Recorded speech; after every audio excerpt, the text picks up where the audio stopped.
maantayta waxaanu halkaan isugu nimid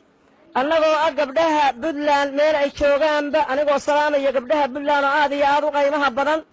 inaanu ka qayb qaadanno difaaca dalkayaga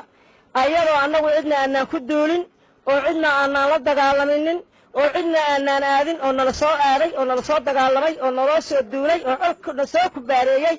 oo xeebtayadii nala ku soo kubaareeyey annagoo xeebahayagii nala ku soo kubaareeyey baan waxaanu diyaar u nahay difaaca dalkayaga haddaanu nahay gabdhaha gobollada Puntland khaasatan annagoo ah gabdhaha gobolka Mudug jooga tan iyo habeenkii uu dagaalku bilowday ma aanaan istaaginin aniga haddii dad baad baqaya oo waxay leeyihiin waa lagu dilayaa aniga haddaan dhinto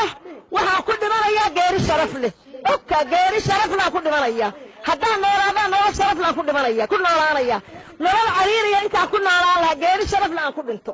waxaanu difaacaynaa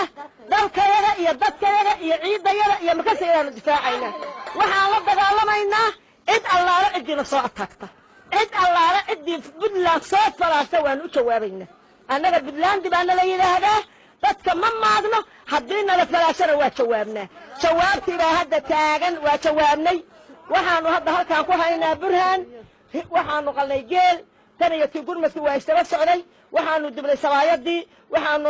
haynaa timirtii waxaanu haynaa kalluunkii waxaanu haynaa sharaabkii nin walba oo askariya oo dagaalamaya sidaasoo kaleeta baanu burhaan afka u qabo hilibkiisi askarigu uusan ugu halmaaminin magaciisiiga waxaan rabnaa nin walba bacdiisaa soo halgaara waxaa ku jira hilibkii oo shiilan waxaa ku jira sabaayadii waxaa ku jira